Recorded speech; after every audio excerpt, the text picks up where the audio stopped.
What's up, everybody? This week we got a really special guest. We got Adam Jablin of the Hero Project. Man, this is one of the most organic, free-flowing conversations that we've had. Like, I feel like me and Marcy and Adam, we all kind of felt like we already knew each other. You know, like we were just like three friends sitting down to kind of just catch up. And man, I'll tell you what, we had a really good time. It was a really good conversation. We look forward to meeting him again. We talk about some of the things that we got going on, and man, just a really good conversation. Adam's a really good guy, really positive, and helped put some things in perspective for me and Marcy. So yeah, we hope you enjoy it. Whether you're watching or listening, we really appreciate it. If you like it, give us a follow, subscribe. Thanks a lot. Hey everybody, I'm Rex. And I'm Reina. And this week we got a really special guest, Adam Jablin of the Hero Project. He's going to tell us a little bit about himself. Hey Adam, it's nice to meet you. Hello, Adam. Hey Rex, hey Reina, thanks for having me on. Absolutely, thanks for reaching out, man. It's awesome. It makes me feel like I'm absolutely doing the right thing when people reach out to be on. You know what I mean? Like, so that's awesome. I appreciate it. We're thrilled to have you. Oh yeah. Well, I listened to a couple of shows, and I just love your guys' vibe. To be honest, I just loved it. Thank you so much. That's awesome. That's what we want to hear. We want to be authentic and come across as warm, and yeah. So yeah, that's the best feedback we could have. So oh yeah, your guys' vibe is fantastic. Well, they say the opposite of addiction is connection. So, you know, we're just trying to, like, we're a big believer in the kingdom of we. You know, like we're together, man. There's plenty for everybody. You know what I'm saying? Like we can all win. Oh, 100%. We should all win. Absolutely. Yeah. Absolutely. So, Adam, for those who don't know you, why don't you go ahead and tell us a little bit about yourself? So, guys, my name is Adam Jablin, and I am the creator of the Hero Project. I am a life coach, a celebrity coach, a recovery mentor, but these are like all titles, you know what I mean? And yeah. You know, and to be honest with you, I'm uncomfortable with speaking like that. You know, it's a way to find me, but really, a man in recovery that went through his trials and tribulations and was able to come out the other side and go through a lot of experiences, had a mentor, have had teachers, have had therapists, have had these incredible people in my life that have really guided me and opened my mind. And what I really try to do is take what I've learned and help pass it on, either professionally or at the same time, just with my heart and completely, you know, with no selfish motive.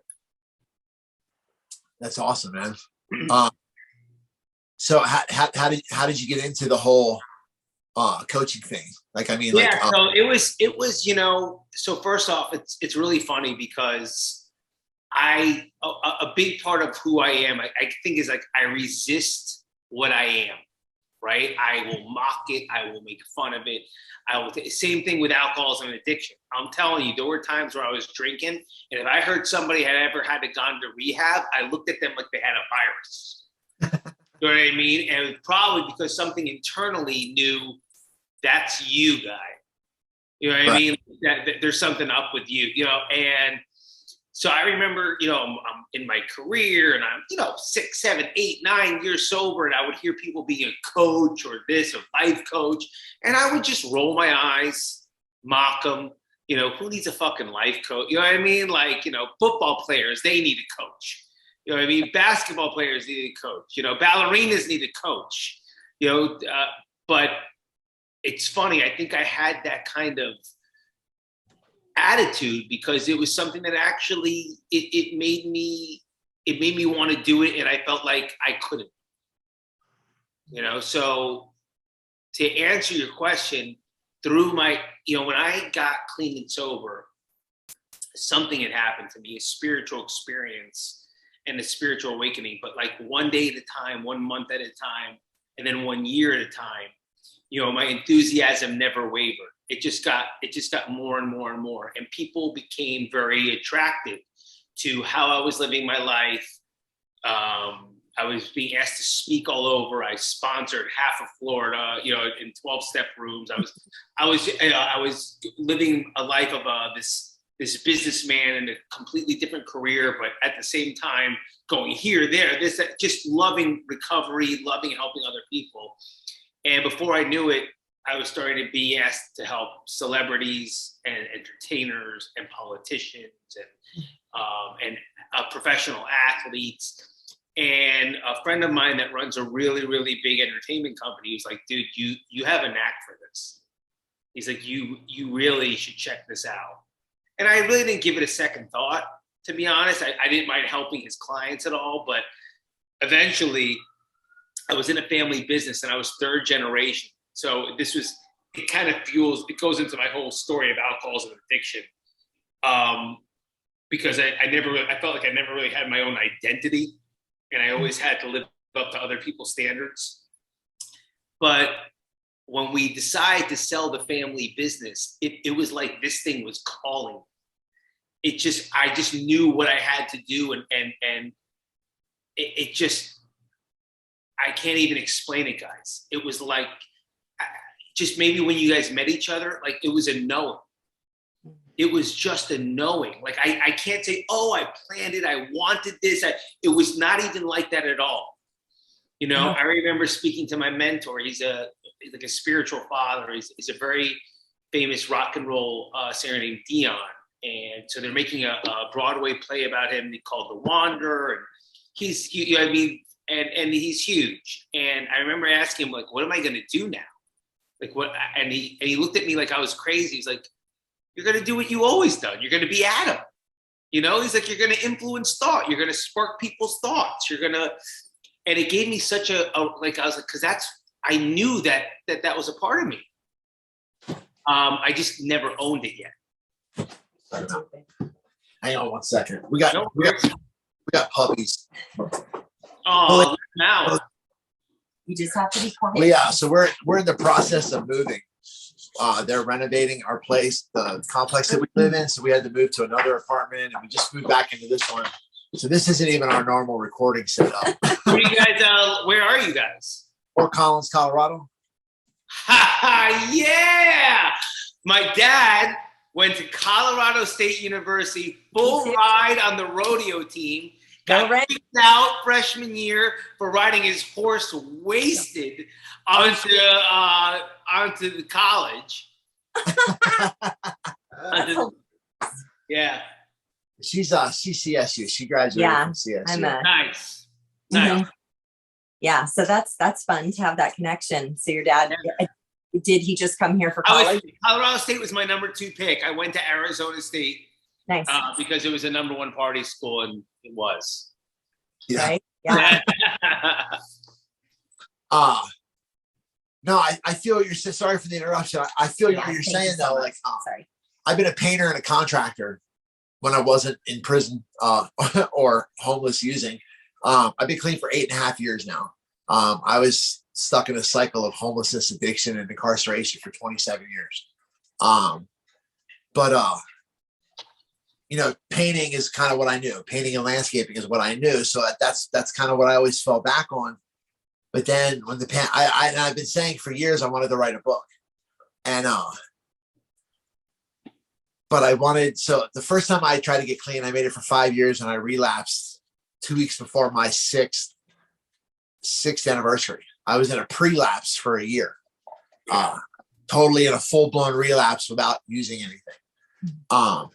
And I finally just pulled the trigger in January of 2012.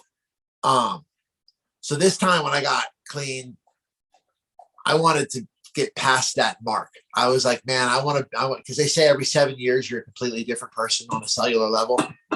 I wanted to go through one complete life cycle without heroin, without doing drugs and stuff. And it seems like almost immediately, once that time was up, once I hit that 7-year mark, things started falling into place for what's happening now.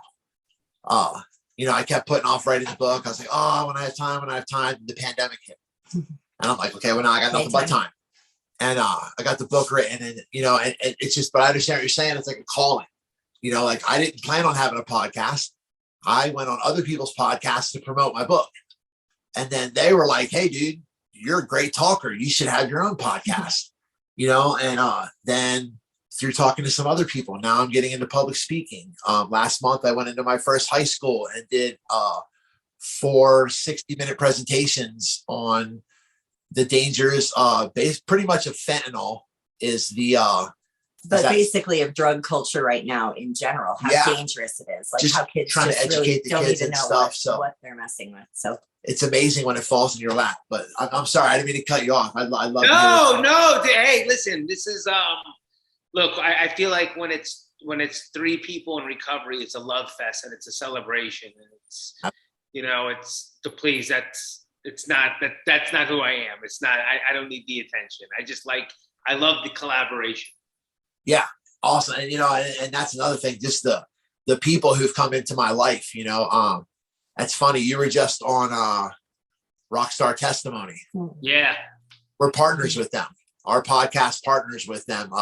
We help promote each other and stuff. I think she's coming on next week. Great. She's amazing. She's amazing.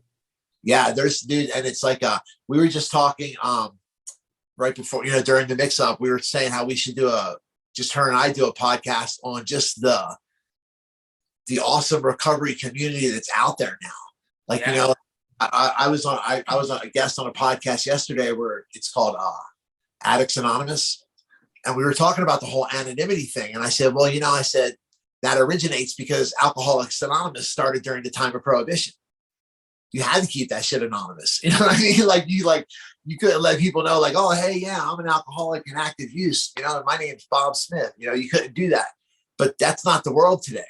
Today is the world of the internet and social media, and like, dude, I've been on TikTok for like a couple of weeks. I'm almost at 1,000 followers just from not doing anything, just talking about recovery and life. And it's like the people that are out there, there's such a huge community. It's so rich and diverse. There's something for everyone now. There really is. And there's so many people from so different backgrounds, like you and I, like our stories are black and white, completely different, but are they really? You know what I mean? Because when you get to the core of what got us clean and sober, we were exactly the same. Yeah. Nobody ever comes to AA or NA or recovery being like, oh man, I'm sleeping with all the hottest people and got all this going for me and everything. Life is so good that I'm just going to stop now. Yeah. Nobody comes in on a winning streak. Nobody. Like they say in well, I came up in AA. They say in AA, it's the last house on the block. It literally is. Everybody comes into the rooms desperate.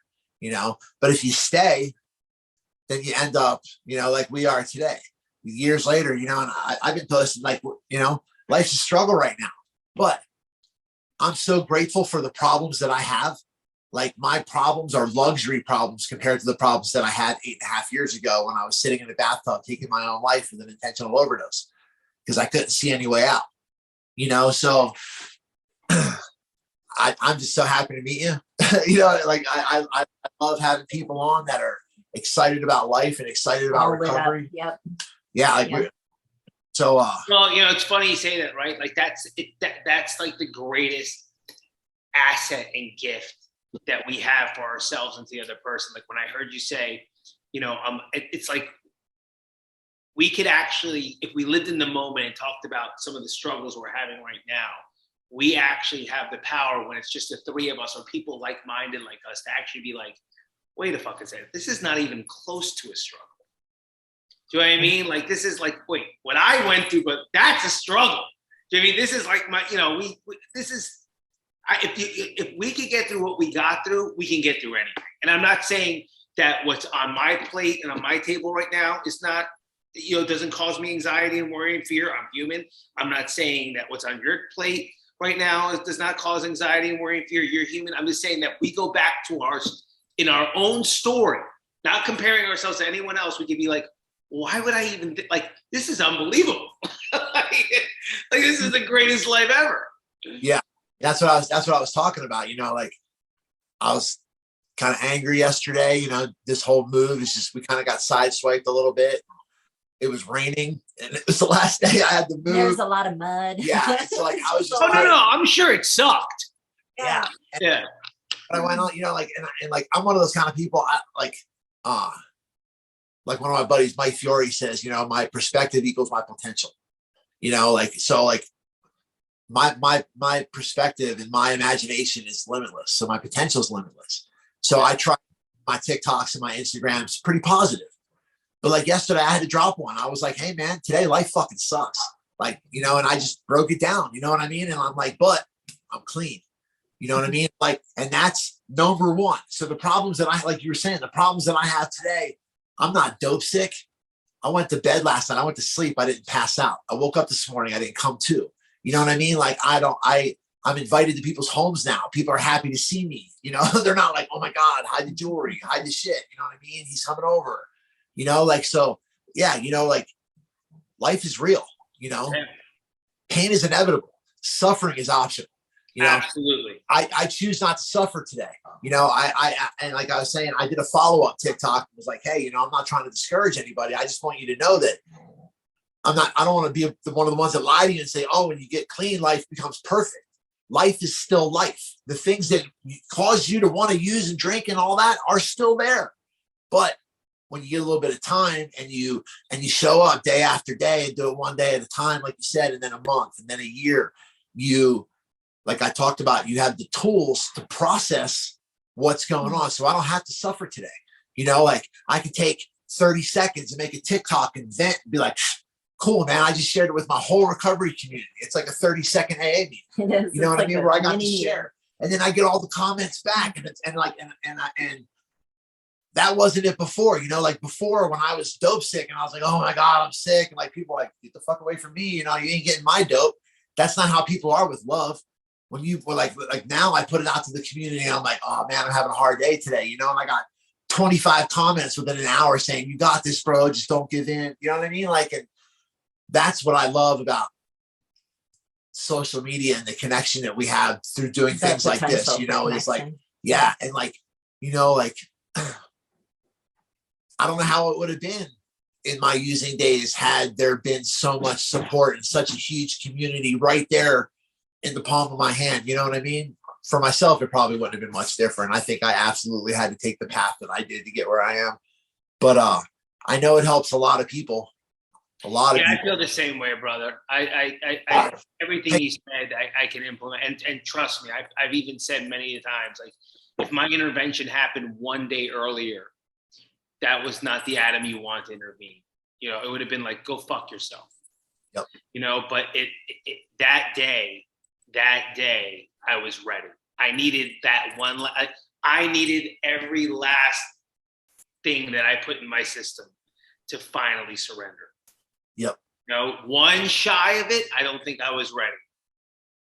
I just don't think so. You know, there was just enough fucking fight. There was just enough of that disease in me, enough of the devil, whatever you want to call it. You know, I mean, resistance, pain, you know, whatever that voice is, there was just enough in there to still be like, go fuck yourself. You know, but the day I got intervened, I was ready.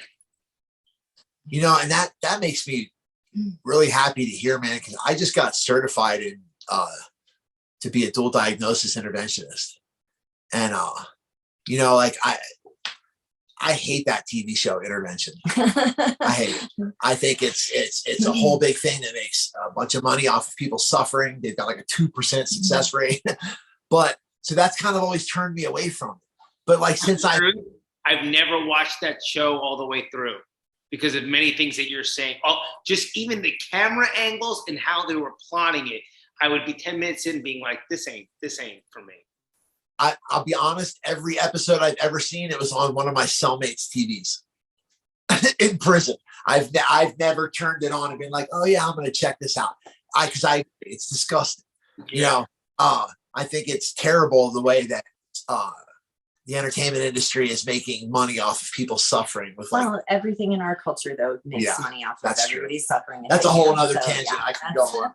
I mean, the whole addiction and recovery industry in general is a whole, that's what I was telling these kids and at the high school. It's like, you know, you don't even realize it, but you're in the trenches of a war. You're on the front lines, foot soldiers in a war for your soul. I was like, you're competing against social media, the alcohol industry, the tobacco industry, the drug cartels, the pharmaceutical industry. I'm like, you don't even realize your little small brains are competing against billions and billions of dollars worth of tech and innovation, all targeted to get you.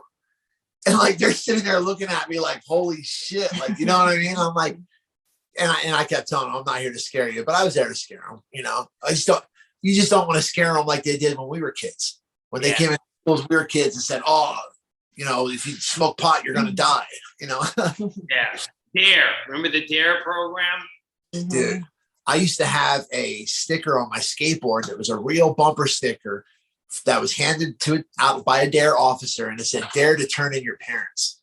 And I'm like, man, like, if that's kind of like some Hitler Youth shit right there, you know what I mean? Like, radical. That's pretty radical. Yeah, it's crazy. We've had some strange ideas over the years. I remember when they came in, they sprayed this aerosol can that smelled like pot. And they were like, if you smell this in your home, tell your teacher because your parents are criminals. It's like, wow, man. Like, you know, but I think we live at the greatest times, man. You know, we're around the same age. You know, we've seen so much change and evolution in the world, de-evolution also. So can you tell us more about the Hero Project? Yeah, sure. So the Hero Project is the umbrella of my coaching and how I help people. And really, I want to be able to not just attract people in recovery, but all walks of life, because that's what I help now, you know, and what I found is the most common thing is that negative voice in our head that wants to keep us playing small, that wants us to use, that wants us to drink. And like I said, so for us, sometimes we would call it in certain rooms the disease. Other people in other books have called it resistance. Other books have called it the devil. Other people, you know, other speakers and philosophers have called it the darkness or playing small. Whatever it is, it's that voice that wants you just upset, broken, bitter, you know, and alone, you know, and possibly drink, possibly die, or possibly do something bad to somebody else. But like in Joseph Campbell's hero's journey, right? It all starts with taking that one step up with courage and fear, with just doing it now. And you find a mentor, you find that person, and you go on this journey of discovery. You go on the hero's journey. And I was always a Superman guy.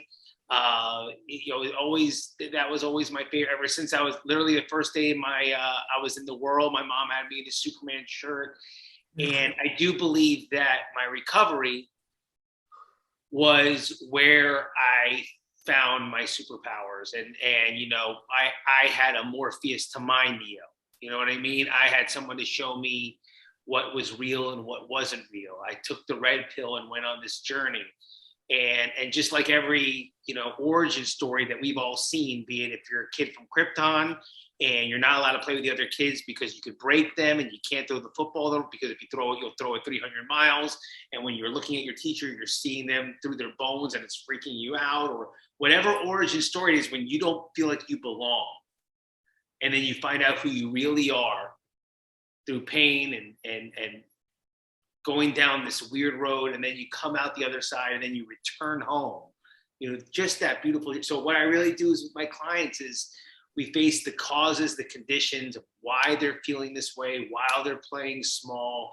We go through all this beautiful curriculum of you know, be it the 6 basic human needs, or the love languages, or the 4 archetypes that we are all kind of like, and their values, their core values, their away values, you know, and we just deep dive and face everything, where we rewire the brain, literally rewire the brain, where it's not just the conscious mind anymore talking to the heart, which we all love, but the subconscious mind, the shit that is already, we program it back there.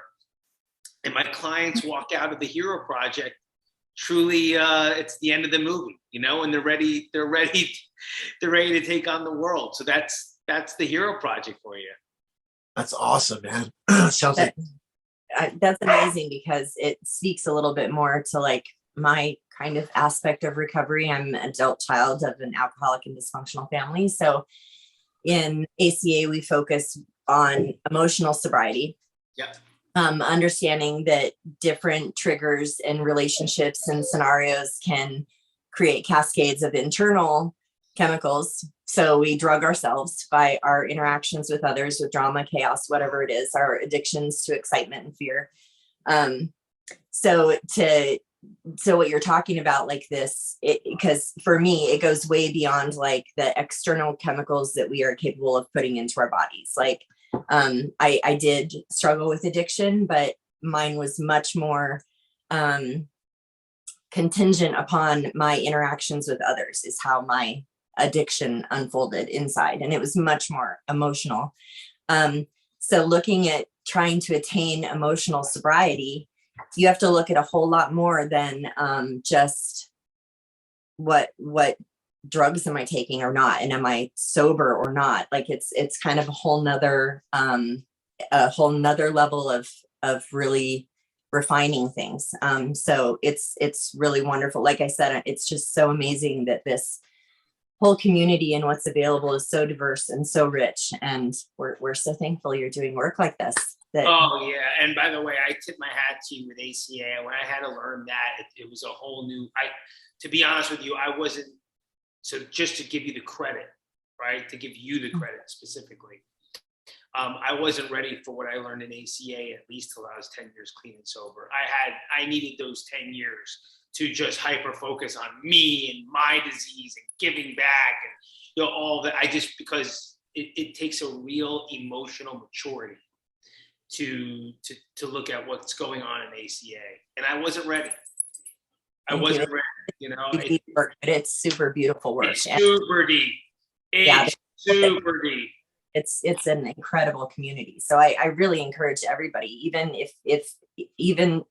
despite how deep you may be with your own recovery, like if you still struggle, take a look at ACA, go sit in on a meeting and see if you resonate, because there are people who've struggled with addictions for 10, 20 years.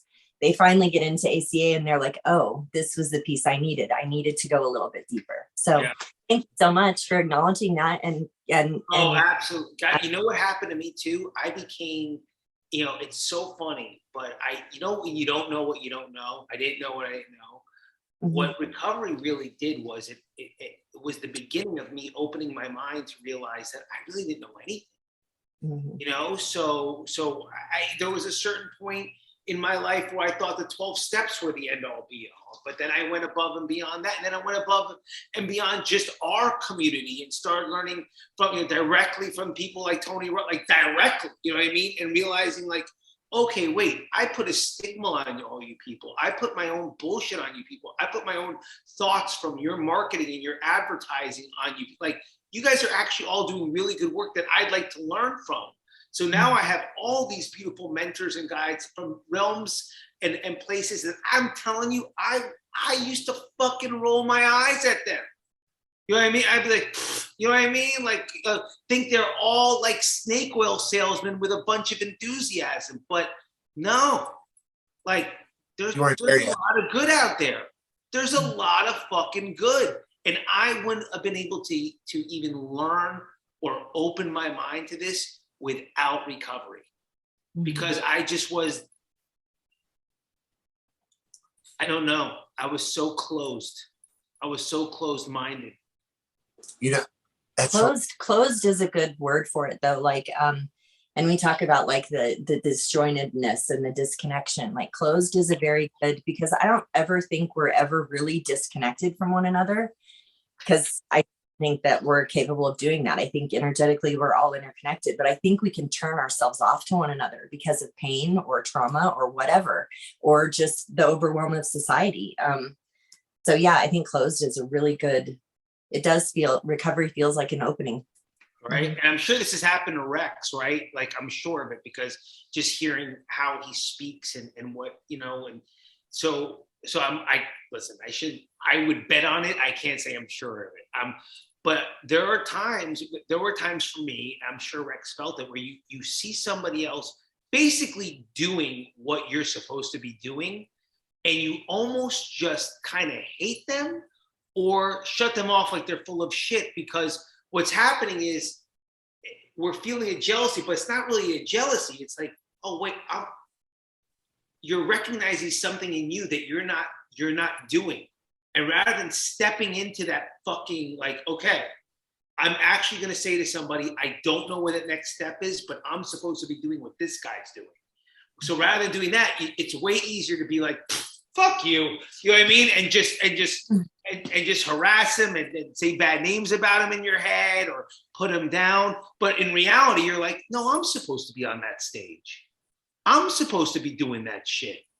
You know what I mean? And it's hard to just be open to it. I do know exactly what you're talking about. Tony Robbins was the one for me. Like I'd be in prison. And here's a funny thing about me. So I was raised Catholic, and it kind of fucked me up with the whole relationship with God and everything. I've always believed in God for the most part. There was a couple of years there where I said I didn't, but that was just lying to myself because I was rebelling. But I used to get high and read self-help books. Like I was predominantly a heroin addict, and I wasn't one of those kind of people, like I call it sucking your own dick high, where you get so high that your head's in your lap. You know what I mean? Like people tap you and like, hey, are you alive? I wasn't that kind of guy. Like I just wanted to shut off the negative voices in my head. I wanted to turn off the recurring movie that was on, repeat of the trauma, but it's funny. It's kind of like my highest self knew that I would be here someday. So even while I was getting high and checking out, I was reading the 4 Agreements and Brene Brown. Brene Brown, Way of the Peaceful Warrior, and and doing all these things. And I went in prison. I did 2 years correspondence school to become a minister.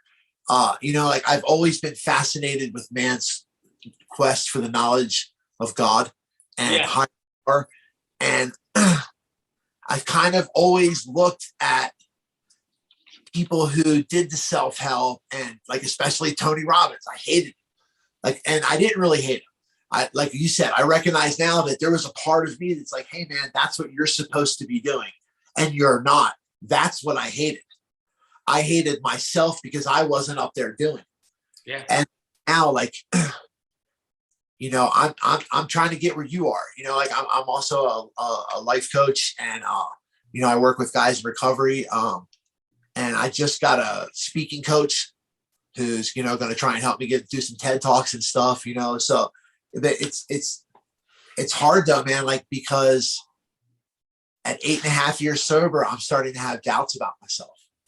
I'm starting to have negative talk try to come back in. And it's like, I feel like almost not like I've regressed, but in one sense, it's kind of fueling me on because it's like, okay, I must be doing something right because that part of me that was the addict is trying to pull me down, right. But it's a battle some days, it really is. Bro, it's for all of us, for the best of them. For the best of the best it is, but that actually is the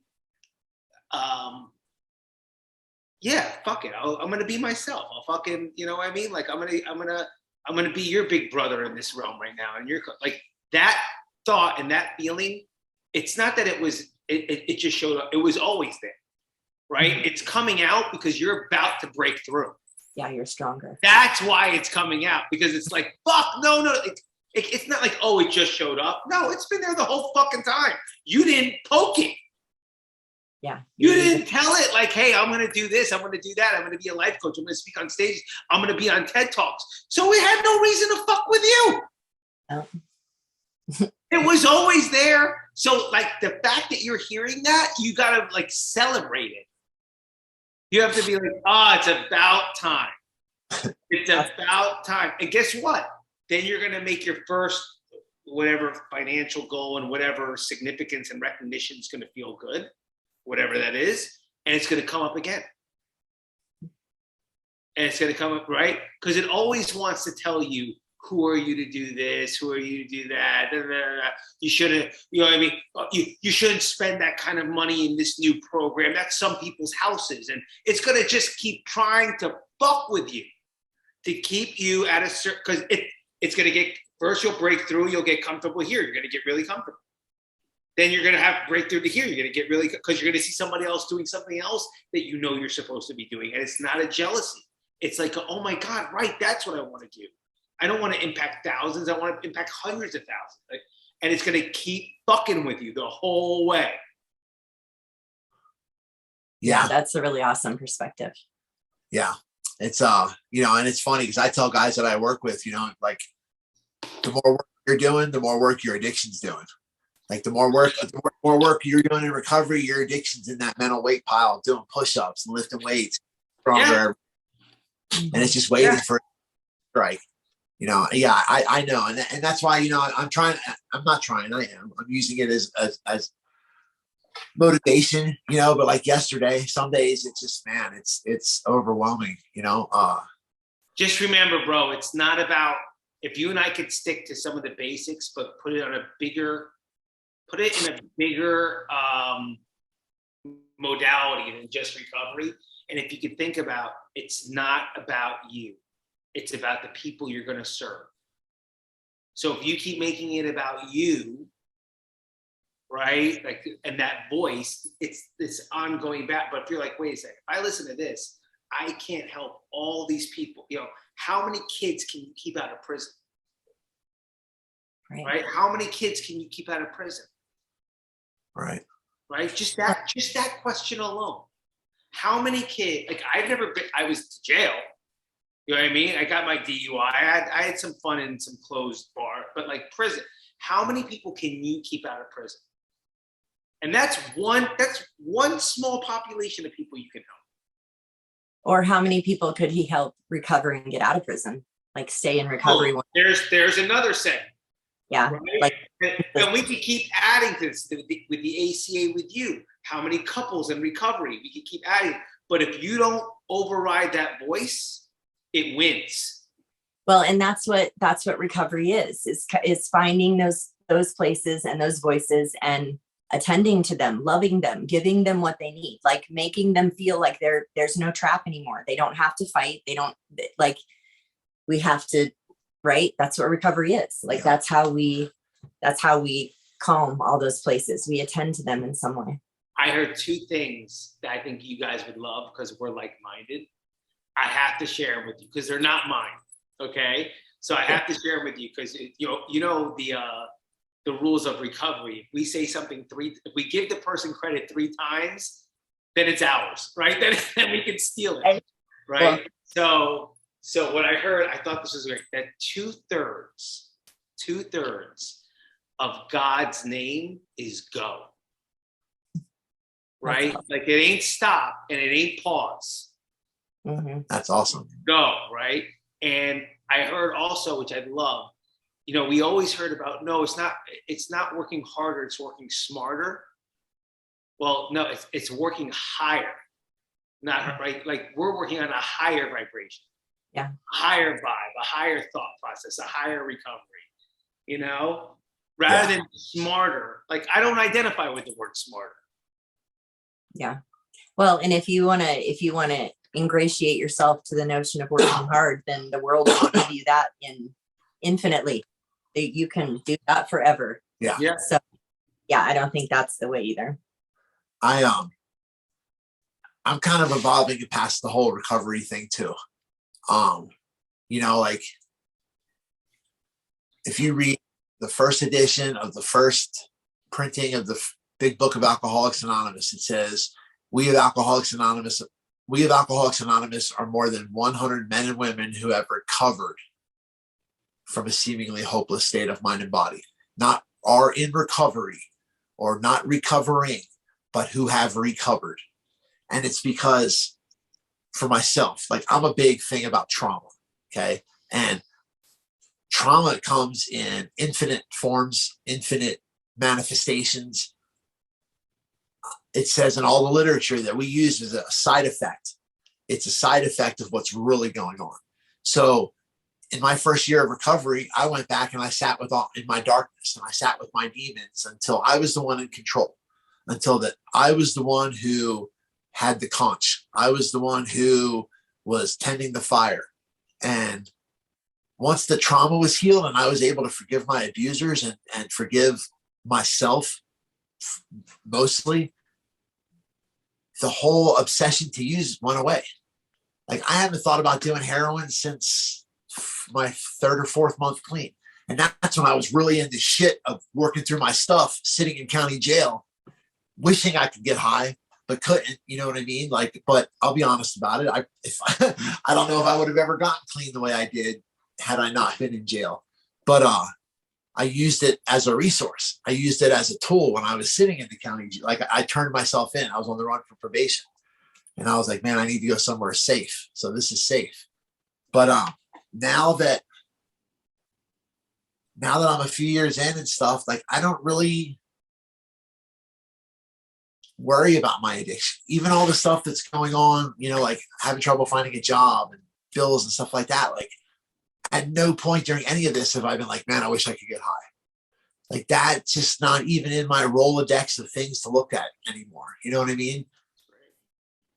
Oh wait, yeah, I know. I mean, 100%. I think what we're having is a very mature conversation. You know, it's a, you know, it's so funny because I never want to not pay homage and acknowledge my home and in those rooms, you know. But so when I'm there, I don't get into the whole recovering, recovered. I just don't get into it because I just say I'm Adam and I'm an alcoholic, or I'm Adam, I'm an addict, right? But yes, when I'm on a conversation like this, or if there's somebody that needs me, you know,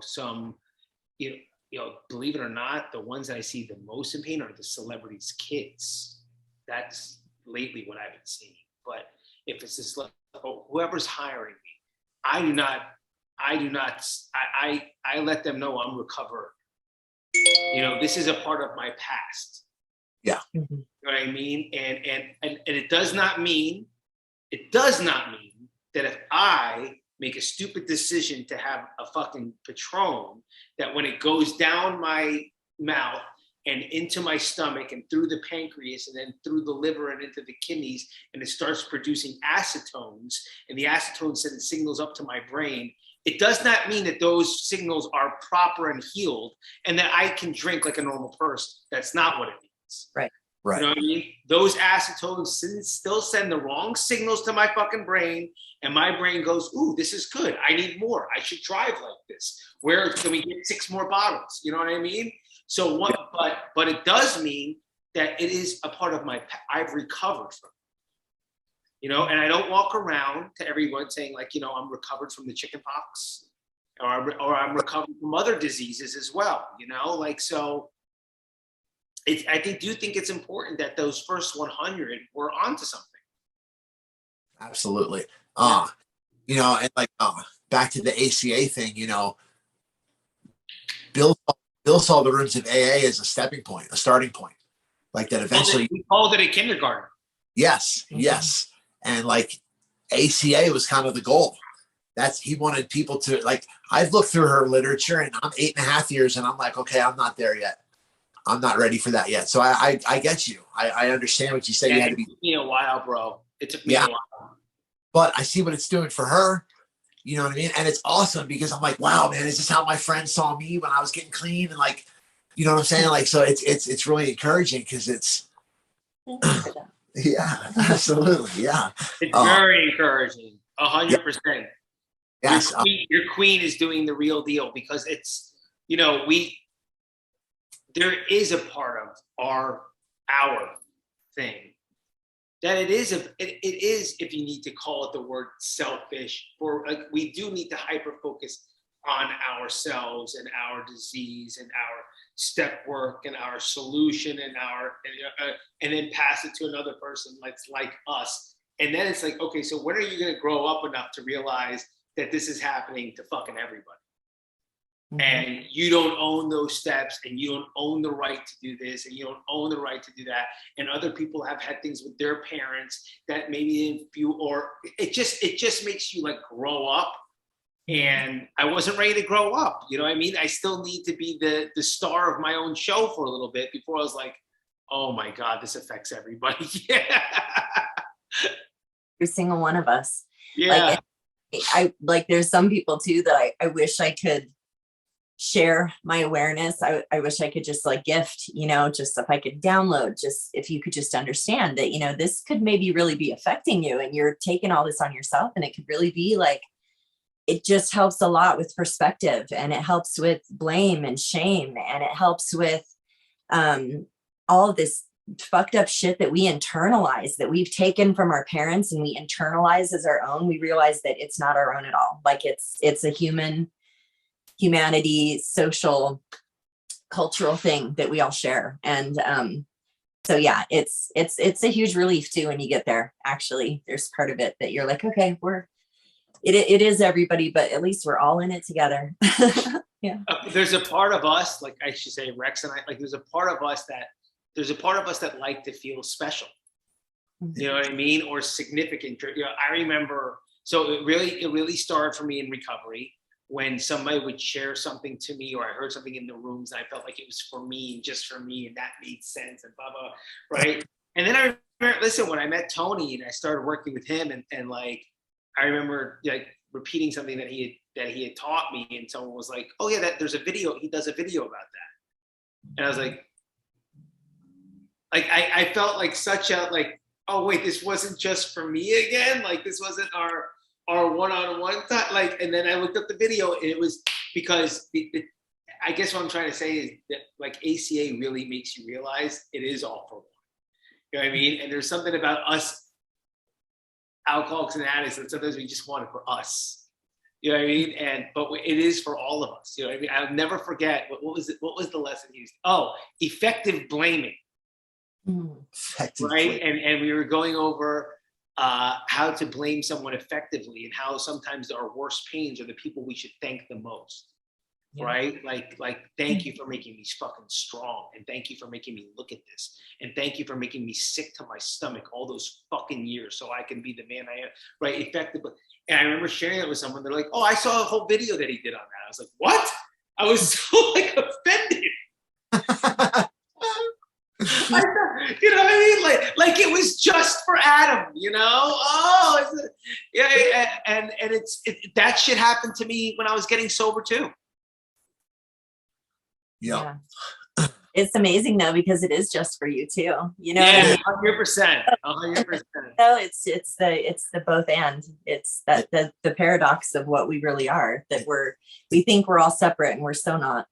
So not. Mm-hmm. It's like hearing God's voice on a bumper sticker.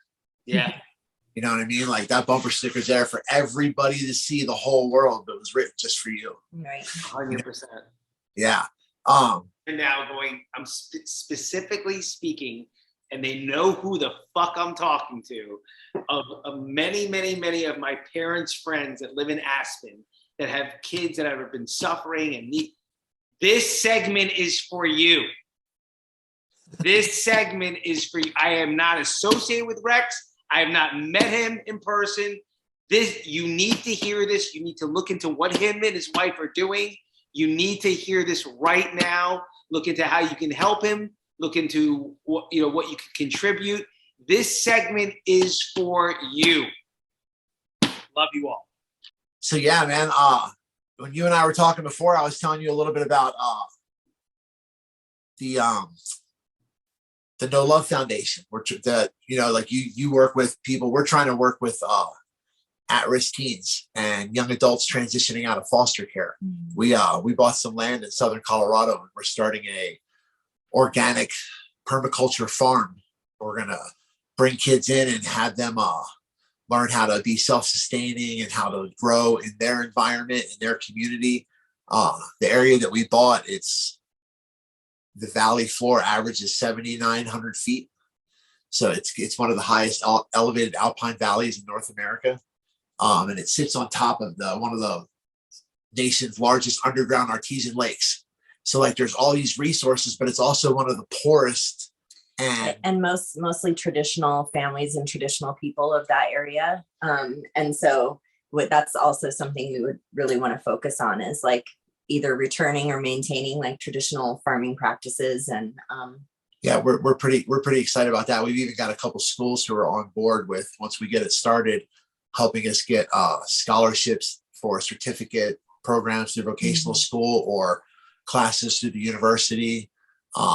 It's that's our big thing. Like I have 5 kids, so it kind of came with the territory, but a lot of our trauma was from our childhoods. And if there had been different awareness or different resources, our things could have been very different for both of us. So we really, of course we want to help all along the spectrum. Absolutely. But we really, really, really just would love to give a voice and strength and protection and power to those who don't maybe have that. right. That's our big thing is we want to be the voice for those who don't have a voice. I would love to somehow help and get the right people aligned with your cause. I really believe in it. Oh, and I know there's a lot of people. I know that there's a lot of people that need what you guys are doing. Well, and it's such a legitimate need. Like there are so many who are just like, I don't even know what to do. What do I tell my kid? I don't even know what drugs are fucking out there. I don't know what's going on. Like it's so above and beyond like even their awareness to be able to even actually connect with their kids about it, that it's across the board. It's a real problem. So yeah, we're I also love what you guys are doing with the land aspect. You have to look him up. I'm not sure how to pronounce his name. You guys probably know way better of who I'm talking about. He's very, very popular now. Sanjuhu or something, or I'll show you. Hold on, I'll try to find him. But so he's a man with this beautiful cause. I mean, he's been on Joe Rogan. He's on every, I don't even know.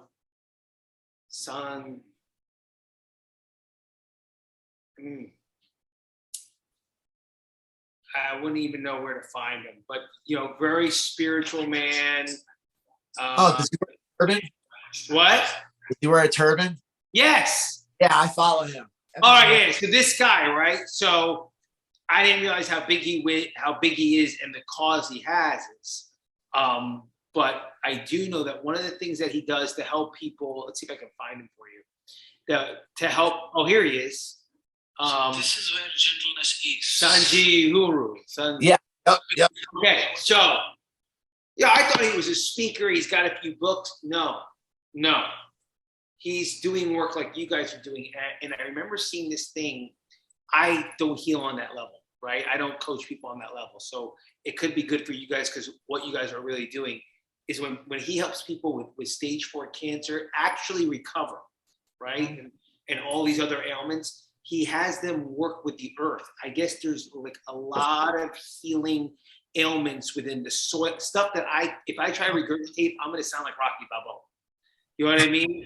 But I want the parents and the kids that are listening or that I'm going to send this clip out to hear this. Like what you guys are going to do are really going to heal them at a core level. Well, and also creating this sense of connection to something greater that provides, so that if they can't really like tap into the concept of higher power, like there's other things that we can incorporate into our lives to help us generate this relationship. So we start to understand that, yes, we're safe. Yes, we're held. Yes, we're connected. And gardening and being able to eat the food and have some connection to what you're ingesting and gathering your nourishment from is a huge way to do that. Huge, huge, huge way to do that. Yeah. Among the many ways that's a healing. Amen. Yeah. We want to get to the point where we have enough now on our small property. We own 18.8 acres and there's like a 5 or 6 acre meadow. We have 2 small greenhouses that we want to kind of dig out the ground a little bit and do them sunken so that we can, because like we want to do different zones. We want to have like our stuff in the garden beds that we can only grow get it as diverse as possible. Yeah, 4 months out of the year because of the cold. It's such high altitude in the Colorado Rockies. You only got a 3-month growing window. But here's a greenhouse right here where we've got lemon trees and mango trees and tropical fruits. And here's a greenhouse over here where we have subtropical stuff like they grow in Florida and Arizona and California, and really just help these kids to understand that they're not just occupants of this planet, but we're part of this planet. You know what I mean? And that really help them get the connection, and not just for young kids though, but also for young adults transitioning out of foster care. Most 18-year-olds, they turn 18, they're handed a bag and they're like, all right, later, good luck. Unless they had really good foster parents who prepared them for that experience and have, helped them have a good job, have money saved and a place to move into, like those 18-year-olds literally can get kicked out on the street and have nowhere to go. Yep. And, now they've taken vocational training out of high schools. Everything is all about four-year degree. And it's like, that's not everybody's route. I wasn't a four-year degree. Man, listen, the more education route, I believe in the power of education, but I think it's a very limited mindset. Yes. It's a very limited mindset. You've got 35-year-old graduates who don't know how to hang a picture frame. Yeah. Plant a garden. They don't know how to grow a plant. They don't know how to keep anything alive. Yeah. These right here. Well, you know what? And there's also a max out on it. Yes. You know what I mean? Like there's a cap. Like on what you guys are doing, there's no cap. It's imagination, and you can do whatever you want. Like that, it's like more education. And I know a lot of people that have a lot of education and don't know how to use it. So what power is there in that knowledge if you can't actually execute on it? We're getting ready to put together a proposal. I'm working with a friend. We want to invest in a 40-acre plot and completely change the ecosystem in the 40 acres through permaculture. We've watched and seen enough people in the world do it that we're pretty confident that we can do it in our area. And I think it's going to be amazing. I know it is. I know it's going to happen, and whether other people help or we've got to do it $1 at a time on our own, it's going to happen. I've seen it. I know it is. I see it when I think. Well, Adam, man, it was great having you on. Yeah. Same, guys. Same. This has been a unique show, just kind of the way it went. I love it. It's awesome. It was like three old friends coming together and having a good powwow. Yeah, man. I mean, we're 2,000 miles away, dude, and I can feel the connection. You know what I mean? Same. And please send me these notes because I'm already making a list here of the people that I want to send it to and ask them. Okay. And what was I going to say? Oh, we got a daughter down in Florida, lives in Jacksonville. Yeah. Cool.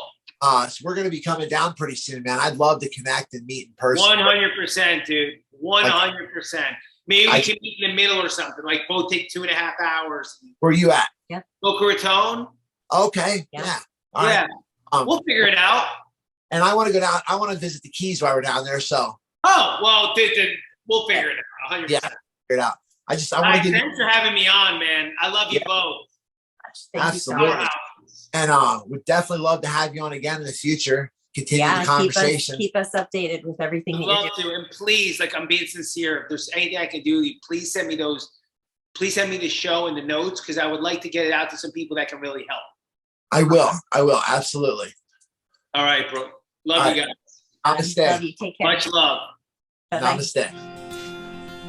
Hey everybody, thanks for tuning in, thanks for listening, thanks for watching. We know that sometimes we can touch on some pretty sensitive topics, so if there's anything that we talk about that's triggering to you, you can reach out to us at our website, nolovepodcast.com. Marcy and I, either one of us will talk to you or be there for you if you need support on whatever you're going through, or if you need something more specific, you can follow any of the links in the show notes to any of the support groups or hotlines that are available there. If you'd like to support the show, or if you'd like to support the cause of the show, to No Love Foundation, you can do that through our website. You can find our GoFundMe page there, you can find our Kickstarter there, or you can find our Patreon page to find exclusive content that's not available anywhere else. Full entire episodes, completely unedited, and also just, me and Reina having conversations, goofing around, whatever. Thanks for tuning in. Thanks for listening. Give us a like, give us a follow. Thank you. Bye. Namaste.